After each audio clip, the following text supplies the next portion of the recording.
If your actions inspire others to dream more, learn more, and do more, and become more, then you're a leader.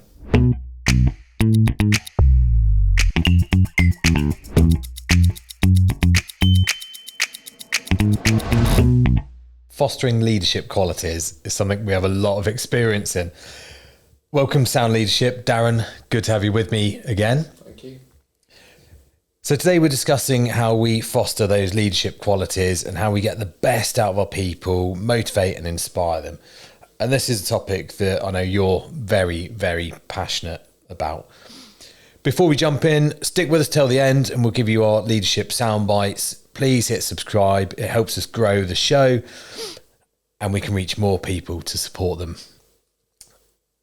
Darren, talk to us about leadership then. So a lot of people think leadership's about titles. So I'm going to start with a quote from the 6th President of the United States, John Quincy Adams, who states, "If your actions inspire others to dream more, learn more, and do more, and become more, then you're a leader." And I think I want people to think about that, because leadership isn't defined by management of people. Actually, leadership is found in the pub, as a parent, as a mentor, in school. It's found from the people that work for you. Actually, leadership isn't a job. It's just who we are. And I think when we start breaking down those boundaries that anyone can become a leader and show those qualities, that's when we can start making ourselves be the best that we can be, but also others as well. Really interesting point that you've just triggered in my mind, that there's lots of things we talk about, skills that we teach and we help others develop, like negotiation, doing it every day, all day, every day, you're negotiating. Leadership's the same. We're leading all day, every day, in one way or another. And when we talk about, I've got to make this step up, I'm going from being a HR manager to a HR director, and now I've got to become more of a leader. You've already been a leader and you're already doing it all the time. So these transferable skills are absolutely vital in the way that we work, and that build, having that awareness around that actually we have these skills that we can take into other areas of our life, and we can look at other areas of our lives to develop. I think we're aligned, aren't we? It's more than a title. It's much more than a title. It's about how you view life and your impact on others. What you talked about there, it's the merging of skills. We think leadership's an at-work skill. It's a life skill. Leadership is built up of communication skills, empathy, curiosity. But actually it's about going, I value you as a human being, and I'm going to lead you either to help you develop, or I'm going to give you some information to learn from. And I think when we can gather that awareness that I'm developing those leadership skills at all points in my life, we played sport maybe when we were younger. How was leadership shown on the field? We created friendship groups with different sort of leaderships and hierarchies at times. What have I learned from that? And some of us come to leadership skills quite naturally. Others need to develop it. But actually, sometimes it's not about developing. It's just about creating that awareness that, I might not be a leader in this aspect of leadership, but I might be a leader on the way I model certain behaviours, or how I work through something, or how I look after people first. So leadership qualities are all different things. It's just creating that awareness that I have that in me. And where do we see leaders within a business, for example? So we could take a multinational, large organisation, and we'll have team leaders, and we'll have supervisors, we'll have first line managers, all the way up to managing directors. Are they not the leaders? No. Everyone's a leader in the business. There's that story, isn't it, about NASA, them going to the person that cleaned the bathrooms, and they went to them, "What are you doing here?" And they said, "I'm putting a man on the moon." And that's because they were taking ownership of their role. They were a leader in their role. What we tend to do as a business is not give them the space to be leaders. So they're not leaders because they haven't got the skill set or the want. Actually, they're not leaders because we haven't given them the space as the leadership.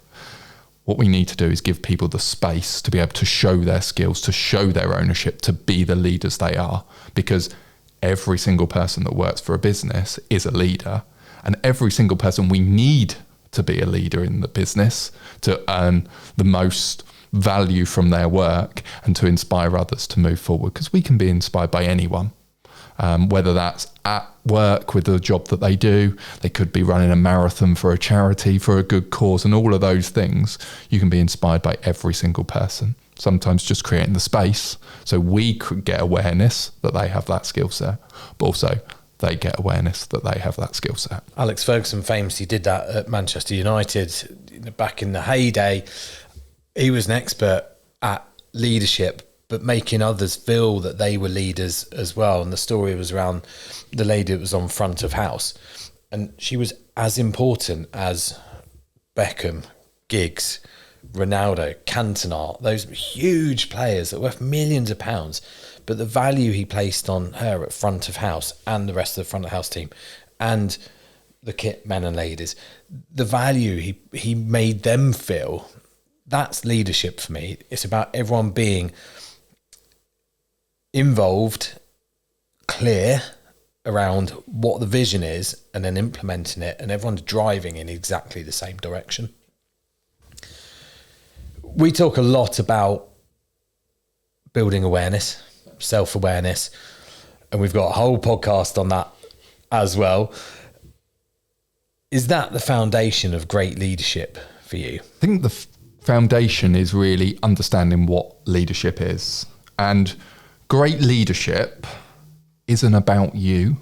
It's about the growth you inspire in others. If it's about you, it's a bit more of that you're a manager because you're defined, you're managing a process, you're managing a results, for example. But when we start to move to the other space, that great leadership isn't about us and the results we achieve, but what we inspire in others, that's the foundation that can suddenly start to open up our mind what leadership actually is. And that in itself is an awareness. And then it's about creating those behaviours that show, oh, leadership isn't about me or isn't about that person to them. It's about getting the best from me in others. So other people need to have, for other people, to have that belief about us. That's shown in the behaviours that we show. So if we're asking the right questions, creating the right culture and empowering people in the right way, they'll get that belief that they're a leader that wants the best for us instead of what they want are sometimes the best result and the people are missed out on it altogether. So I think it's understanding what leadership is first that creates awareness that then develops into our own behaviours that then creates that culture and that belief in others of what leadership actually is. Let's quickly define leadership and management. And this episode isn't necessarily about the management side, but I think it's important to clarify the differences between the two. So management, more about keeping the status quo, keeping business as usual running. It's about the policies, the procedures, the operational aspects that we absolutely need in the business. So when we talk about the two being different, we're not saying one's good and one's bad. They both absolutely have their place in the business, and most managers have to be able to play both roles. So management, more about status quo, business as usual. The leaders, more visionary, more about empowering others, more about the people element of it, the human element of it. So clearly we need different skill sets for both. You're talking there about creating leaders in the business. Are we not setting ourselves up for a fall or a difficult situation when we might have people in our teams that think they're the leader, manager, big decision maker, but actually they're not, and we're telling them they should be a leader? Yeah, and it's interesting you brought up management and leaders and the definition, because you sit on one side, you have manager, transactional, you have top-down leadership, and then on the other side you have leaders, transformational, servant, as the two sort of areas. And I think you're right. And it's about focusing on what I like to call the tension between the two. Because what I would add is business results focus, people results focused in management, and then leadership. And actually, we have a responsibility as managers or leaders in a business to the business, and we have a responsibility to the people that are in the business. And there's a tension between the two. We need to achieve those business results and we need to achieve those personal results. And trying to create that right balance is really important, because actually at certain times, we may need to move more management. You know, too many people go, you need to be a leader. You need to be a leader. But for me, that's incorrect. At certain times, you need to be a leader. But at certain times, you need to be a manager as well. Now, you can't stay in management for too long, otherwise the people won't come along. But actually, there's that tension. It's a pendulum where you'll start swinging to make sure that you're getting that balance correct for that time. And for me, it comes from, though, being people-led. And so a lot of people will talk about manager versus leader, but I put inclusive leadership overarching that. And that means you're defining where you should sit by the people in your team, the skill set, what they're telling you, what information's being driven to you, and the data to go, okay, the information I'm getting is I need to be a bit more directional at the moment because we might not have the full skills. Actually, that's still being defined by the team. And I think that's the beauty when you start bringing inclusivity leadership into it and bringing that aspect in, is where you sit on that pendulum, where you are able to control that tension, is defined not so much just by you, but by your team and your skill set. So we've got transactional, transformational, and a pendulum in between them. So transformational, about the people, developing the people within it, the human elements, it used to be called soft skills, but it would probably move more to a human skills element side of it. Transactional, a bit more of a autocratic, this is how we need to do things, business as usual, plus operational side of things. So they both have their place within that. Give me some examples of how you've seen that play out, either in terms of the inclusive leadership plus transformational, transactional, that pendulum approach, or times that you've seen it not play out or not been adhered to is the wrong word, but not been implemented. Like, give us an example around this. Yeah, and I think there is loads of different examples in the business world where people have been in this transactional management short term and succeeded. Okay, let's talk about Disney, massive organization. Bob Iger, really successful as a CEO of the business running it. However, he retired. And what happened to Disney? They went off a cliff, okay, under a new CEO. And that's because he sat a little bit more in that transactional, it's my way. And he had fantastic ideas to develop that business, but hadn't created that culture behind it to create sustained growth and sustained success. Because what did Disney do? They brought Bob Iger back. Now, compare that to a brand like Apple, that when Steve Jobs left Apple at the second time, their growth continued. And that's because he was able to get that pendulum right. He was able, though, to listen to the people around him, that inclusive thought part, gather all the data, gather all the opinions, and go, at this point, I need to move a little bit more to the transformational side and develop a new iPhone and new iPad and bring all those new things. And then I need to move a little bit more down to that transactional, how we're going to make sure that we're making a profit. And that sustained growth has continued even in his absence, because he's created that culture that is about the group that's set at that inclusivity leadership, because that's what defines where on the pendulum you're sitting, not just your opinion. For me, one of the top skills of a leader, because that's what we're talking about today, is to be agile, because sometimes you do need to be in that management mindset. And like I said before, it's that status quo. It's the sales targets, the L&D targets, the recruitment targets, the retention and attrition rates within your teams. And other times it's shifting into that leadership space. So the agility as a leader is absolutely vital.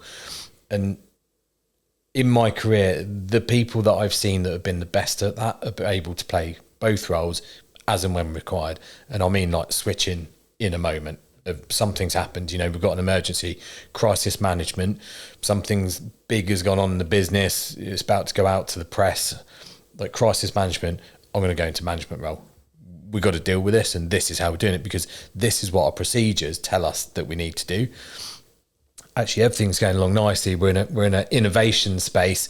That's leadership. Here's where we're heading. Like, how are we going to get there? Bring everyone into the conversation and foster that environment where you're bringing everyone in, you're collaborating. One of our previous guests, Ben Hawkins, spoke about collaborate with purpose, and it's that intent behind it. That to me is that shift, that pendulum that allows us to be a little bit of both, but control the tension. Definitely. And I think a lot of people nowadays talk about servant leadership is, we should be there to support the team.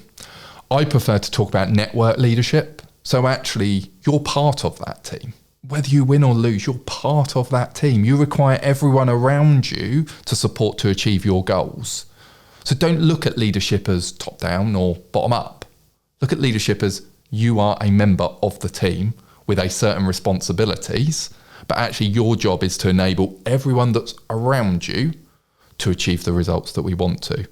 At times, that'll be your management mode. Imagine the fire drill goes off. You're not going to gather everyone together and go, what are we going to do next? No, you're going to tell them to get out of the building to the fire evacuation point, where there are other times where we're talking about innovation, that at times we just take control and say, this is what we're going to do, where that achieves an outcome, but we want the best possible outcome. An example I can share that hopefully helps add a bit of context, or that people can resonate to this. But this was probably about 15 years ago now, and I took on a group of apprentices. This was in the health and fitness industry. I brought in some apprentices into one of our sites, and there was 6 of them. And we got to a high performance element from people. There was maybe 3 or 4 that wanted to be in that gym environment, loved it, would work out. And I think there was a couple in there that barely even been in the gym in their lives.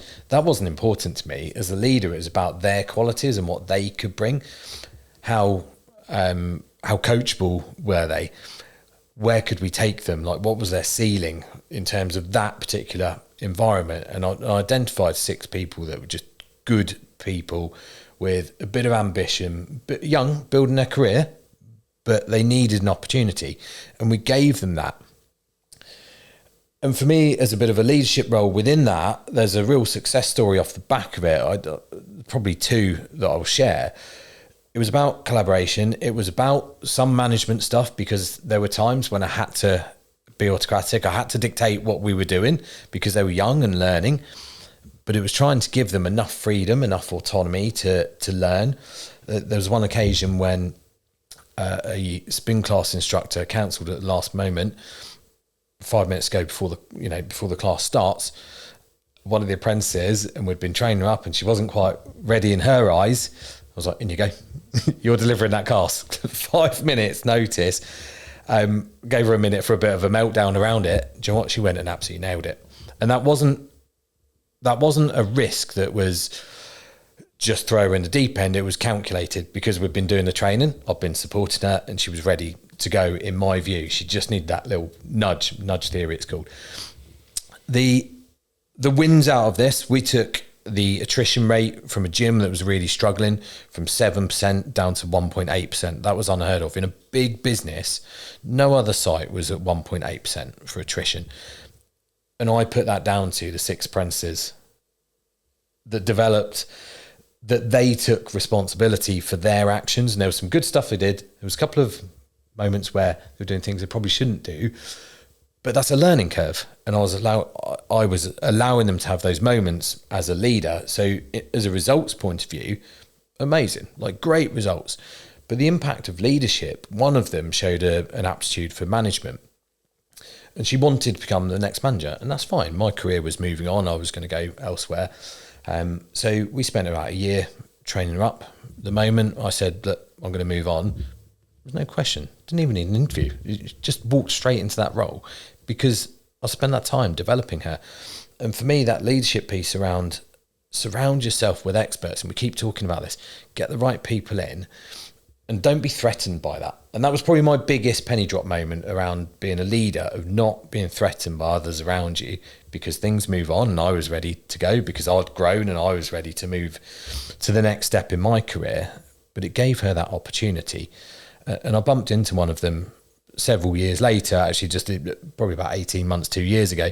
And she said to me, that was the best team I ever worked in. Even to this day, that was the best team because we created that collaborative, all in it together feeling, and the results speak for themselves.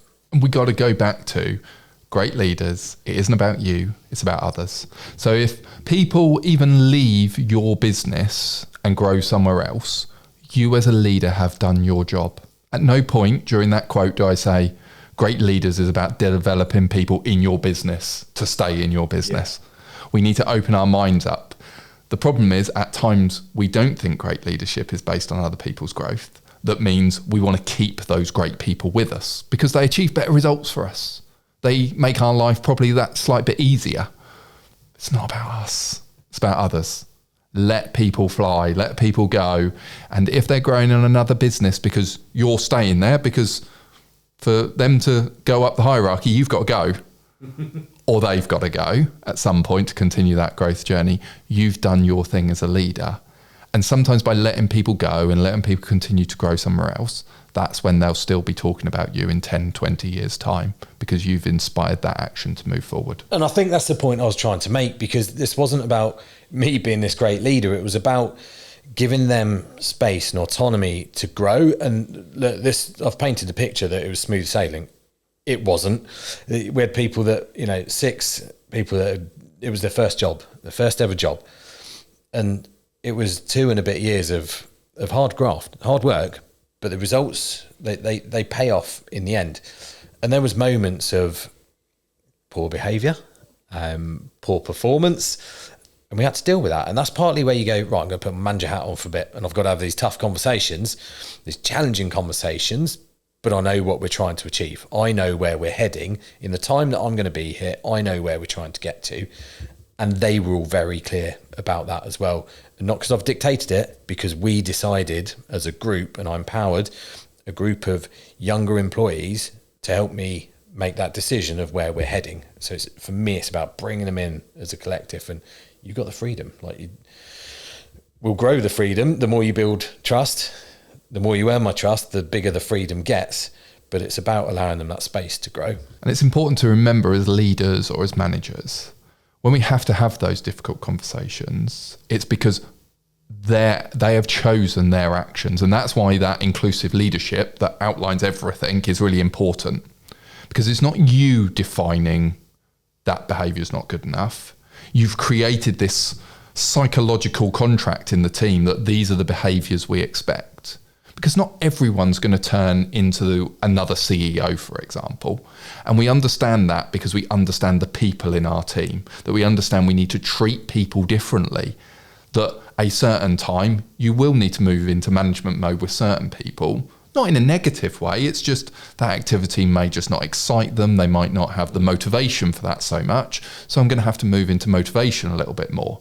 Where other people, that same task, it'd be more that leadership. And we only get that from understanding them as individuals that goes into that inclusive leadership, because it goes into you as a person are defining where I sit on that pendulum, not me dictating where I should sit on that pendulum. Let's talk about some of our strategies and methodology, because this episode is about how we foster the leadership qualities. How do we develop those leaders? How do we support them in their development, which ultimately boosts performance throughout the whole organisation? So talk to me about some of the strategies that we could put in place. I just mentioned psychological contracting, and for people that don't know, that is an unwritten agreement of the behaviours that we expect, or the professionalism, all of these things, that's not just set by you as a leader, but by everyone, because everyone's buying in. When we talk about a contract, I'm signing it as a manager and you're signing it as someone that's working in the team. Psychologically signing it. Completely. Yeah. And we are then agreeing to hold one another account to that. And that means we're taking personal responsibility and setting those standards. So if I've set a psychological contract that I'm going to ask more questions, for example, but I'm constantly telling people what to do, actually I've already written that psychological contract that someone can challenge me on it, and they have a right to challenge me on it. Well, actually, this is meant to be a space where we all have a say and we're all getting our opinion heard, and that's not coming across. Okay, that's a great challenge. And I can then adjust of what I'm doing because my behaviours are showing something completely different. I think psychological contracting is so powerful. And this is about the connection between two parties, as you said. Now, when you and I first started working together, it's the first thing we did was, how do you want to work? How do you want to be, how do you want to contribute to the business? This is how I work. This is the energy that I bring. Is that going to fit together? Do I need to make adjustments? And for me, we can't manage expectations if we haven't set them in the beginning. So we must set expectations, but also we must understand expectations from others as well, because it's not dictating. This is an agreement. So let's understand the behaviours, our conduct, how we want to move forwards, the things we do. And then when we get further down the line, we can have those conversations. Hey, Darren, hey, Dan, do you remember at the beginning when we said that we'd act in this way? Look, I feel like you've just gone outside of that. That's breaking that agreement for me. Build awareness around it. That's a much easier conversation than never having that contract in place in the first place. And as you said, it's not written, it's a psychological contract. And that is really powerful because then we're emotionally accountable to each other and for ourselves. Yeah, definitely. And I think one of the key aspects of any psychological contract in a business is feedback. I'm going to be open and honest with you in the feedback that I give. And I'm not just talking about your development areas. I'm talking about also what you're really good at. Because feedback is just awareness. I'm going to tell you what I think you do really well and what I'd love to see more of. Or I'm going to tell you where I see that there may be some development areas maybe you need to do less of. Because feedback is a choice. Feedback isn't an instruction that I'm giving you feedback and you have to do it. And I think the more feedback we can give, that creates that awareness that moves them into, it's not about me, because feedback, especially if it's developmental, is a bit awkward to give. It's a little bit weird. We don't like to do it because we could hurt someone. But actually, if you care deeply for that person and you want them to reach the full potential, inspire others, we've got to give that feedback because it's going to be better for them to understand their weaknesses, but they're also their strengths as well. The kindest thing to do is give feedback. And our listeners would have heard us bang this drum before. Ask first, tell later with feedback. Lead with ask first, lead with empathy. Extract the information. What do you think? What were your thoughts on that process that you've just been through? What do you think went well for you? What didn't go quite as well? What went to plan? What didn't go to plan? Ask first because it extracts information. It empowers the other person. That fosters leadership for me. If I come in, imagine you and I are sitting here and I've got to give you some feedback or vice versa, and I just start telling you, who are you to tell me that? And actually you put me on the back foot and I disagree with you.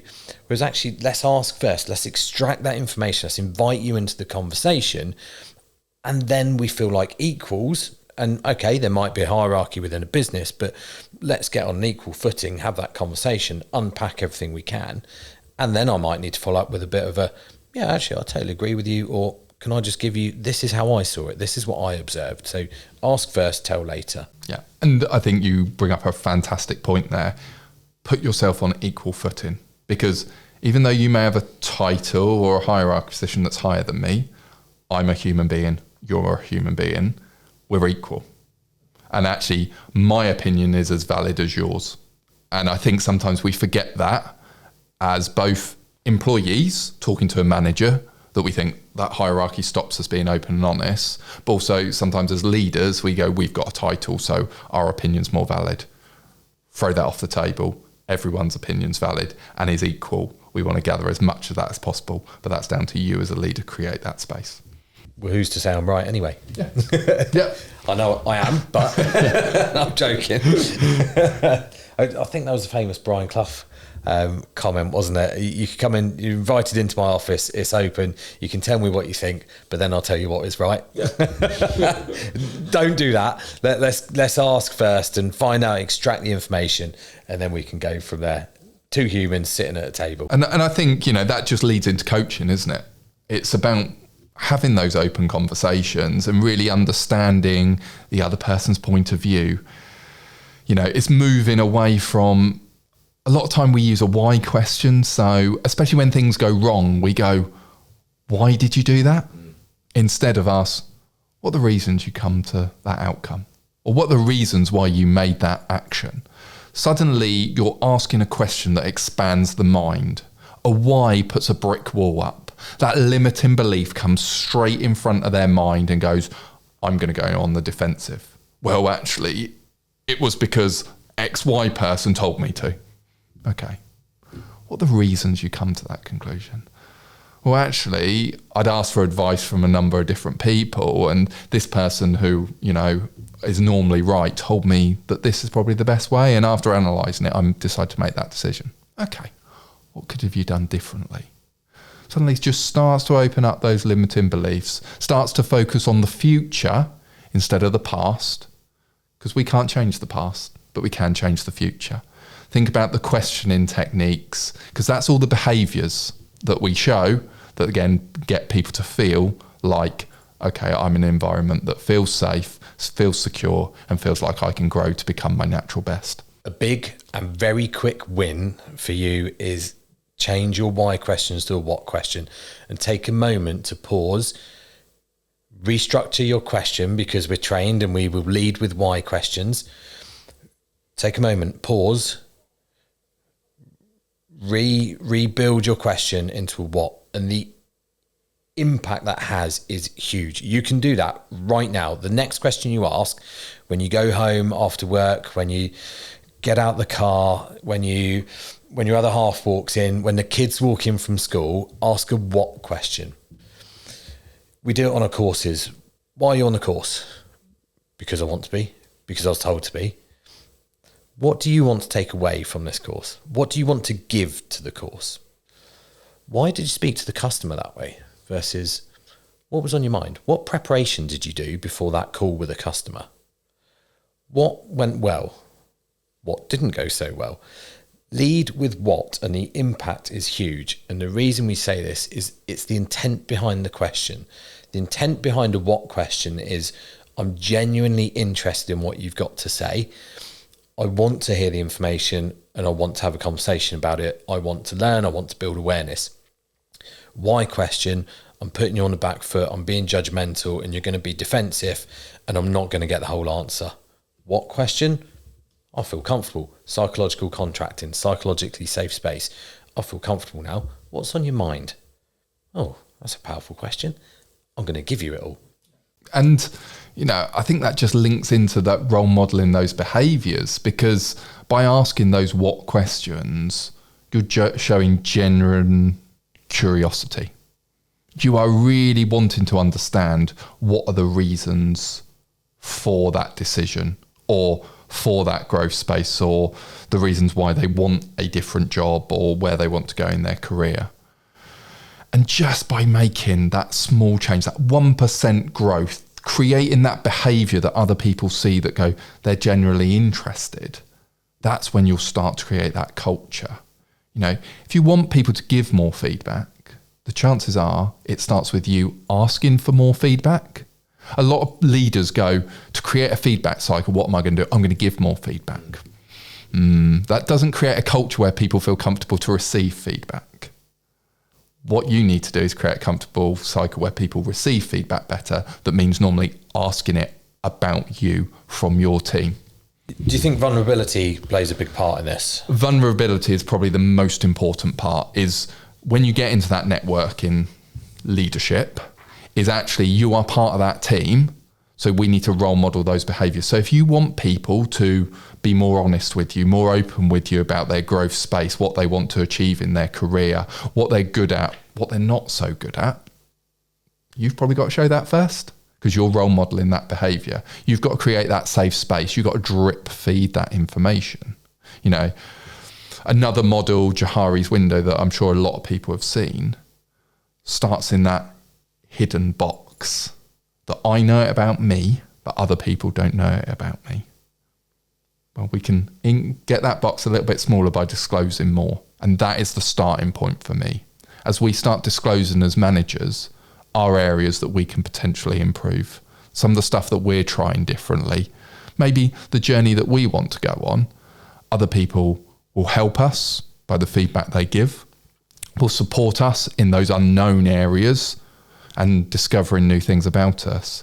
But you're also then creating a culture where feedback, trying something new is celebrated, feedback's given to support people, because as a team, we are looking for people to get to their natural best. If you go to the bcfgroup.co.uk and look at the blogs, there'll be information in there about Johari's window. It's worth looking at, because what you're talking about, Darren, is there's areas in our lives where we're closed off and people don't understand who we are, they don't know enough about us, which is you come back to me. But what we're trying to do is open the window a little bit more, because the more information we know about each other, the stronger that relationship becomes, and therefore the more we can empower each other to greatness. Talk me through your top 3 leadership soundbites for today.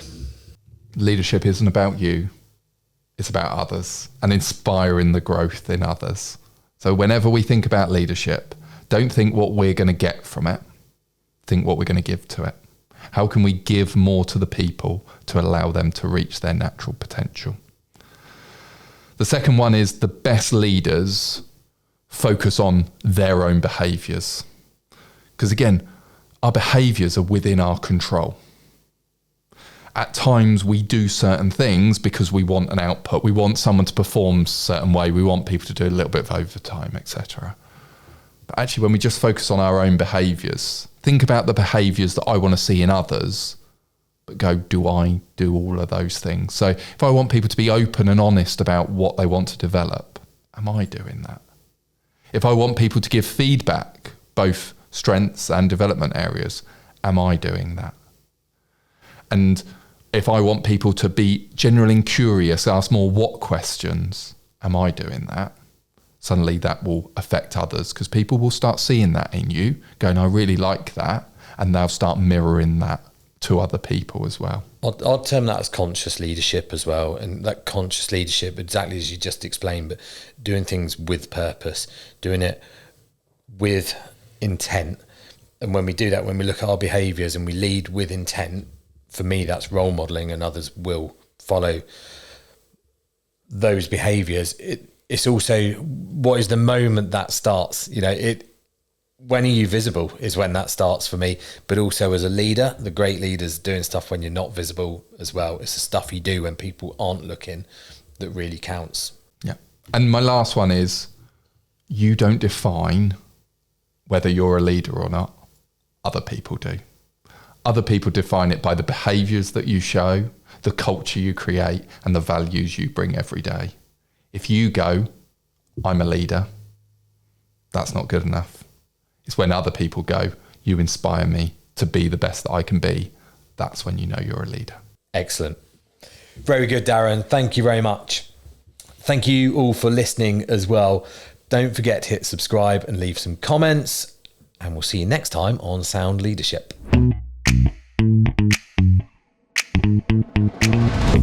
The Sound Leadership podcast was produced by Media First. To learn more about the media crisis and communications training, visit mediafirst.co.uk. The editor and producer was Darren Wingham. The show was hosted, written and researched by me, Dan Boniface. A special thanks to all the team at Media First and the BCF Group for supporting the development of this podcast. To learn more about the management, leadership, training and coaching that the BCF Group offer, visit thebcfgroup.co.uk or get in touch by emailing hello@thebcfgroup.co.uk. Finally, a special thanks to our exceptional guest today, who you can contact via the BCF Group.